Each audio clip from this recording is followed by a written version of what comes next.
नमस्कार मंडळी, तुमचं स्वागत आहे माझ्या चॅनलवर। तर आज बघा मी काय बनवणार आहे। तर आज मी शिवजयंती विशेष पारंपरिक सांज्याची पोळी बनवणार आहे।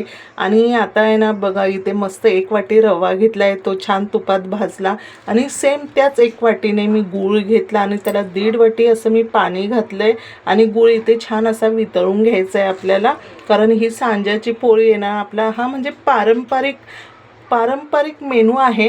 म्हणून म्हटलं चला आता आपण म्हणजे ह्या निमित्ताने करूया आणि खाऊया, एन्जॉय करूया आपली शिवजयंती। तर बघा इथे आता मी जे वाटलं होतं ना मिक्सरमध्ये, बडीशोप, वेलची, जायफळ आणि सुंठ मस्त त्याची पावडर वगैरे टाकून छान मिक्स केलं।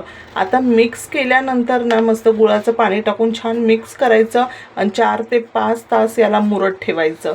तर 4 ते 5 तास याला मुरल्यानंतर ना मग बघा इथे मी मस्त असं गव्हाचं कणिक घेतलं, त्यात मीठ टाकलं आणि छान पिठाचा गोळा मळून घेतला। आणि पिठाचा गोळा मळून ना मग जशा आपल्याला हव्या ना मस्त त्या पद्धतीने मी अशा छान इथे सांज्याच्या पोळ्या लाटल्या। मस्त त्याच्यावरती असं आपल्याला तूप आवडत असेल तर तूप किंवा तेल आवडत असेल तर तेल, हे सगळं व्यवस्थित टाकायचं आणि व्यवस्थित लाटून घ्यायचं। जसे आपण पुरणाच्या पोळ्या बनवतो ना सेम त्याच पद्धतीने मी आज ना सांज्याच्या पोळ्या बनवल्या होत्या शिवजयंतीनिमित्त। व्हिडिओ आवडला असेल तर व्हिडिओला लाईक करा, चॅनलला सबस्क्राईब करा आणि तुम्हाला सगळ्यांना मनापासून शिवजयंतीच्या हार्दिक शुभेच्छा। तसे छान त्या पातळ लाटून घ्यायच्या आणि व्यवस्थित मस्त भाजायच्या तूप वगैरे टाकून।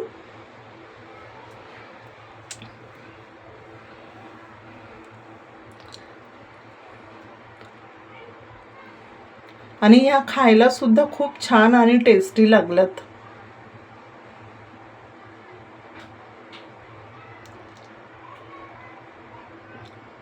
छान आलटीपलटी करायची आणि व्यवस्थित त्याला भरपूर असं तूप लावायचं सगळीकडून आणि मस्त भाजून घ्यायच्या।